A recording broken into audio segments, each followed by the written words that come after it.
The seated cable row has got to be one of my favorite horizontal pulling exercises to target the back.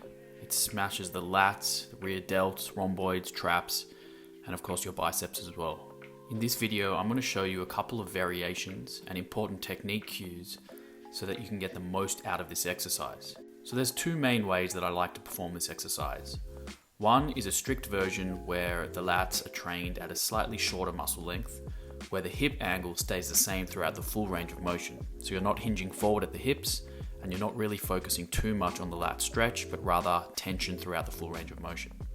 The other version is where you utilize a hip hinge, so you lean forward as you come back towards the stack, which allows the lats to get a really good stretch, especially when compared to the version where you just stay straight up and down with an upright spine. In this clip here, I'm using a cable machine with one single cable. But have a look at my setup. I've attached a bar to the cable and then I've got two individual handles. The reason I do this is because it allows me to get extra range of motion so that I can drive my elbows behind my body, which is a really key function of the lats. Because if you don't have these handles attached, the bar kind of gets in the way by hitting your chest or your torso. So this just allows for an extra few inches of range of motion. In this clip here, I'm using a cable machine with two individual cables, so a dual cable setup, which means that I can attach a handle to each individual cable and train my back through a full range of motion without having to attach these handles to a bar like you saw in the other clip. A few technique pointers that you want to take note of are the knee angle does not change at all throughout the full range of motion of this exercise. So you want to lock your legs in fairly straight with a slight knee bend, and then you keep that angle throughout the full range of motion. The next thing you want to focus on is trying to pull that cable down towards your hip rather than pulling up towards your armpit. So basically you want to think about a low elbow and low hand position. Focus on driving your elbows behind your body and in towards your sides as well, because that's the main action of the lats.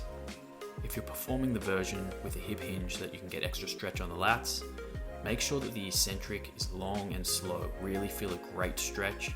And then as you come back towards the back end of the range of motion, you want to try and initiate with your lats rather than your biceps. So think about pulling with the elbows before you start to pull with your biceps.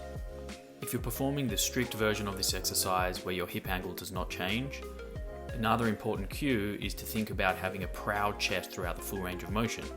So especially on the concentric portion, when you get to the end of the range of motion, you want to think chest up and out. But even on the eccentric, you still want to lead with that chest and think about having your shoulder blades down and back. If you're performing the hinged version of this exercise, it's totally fine to sort of let your chest cave in at the end of the eccentric portion of this movement, because what you're trying to do is stretch the lats. So you want to round your back and let your chest cave in, and then as you begin the concentric portion, that's when you want to think proud chest and shoulder blades down and back.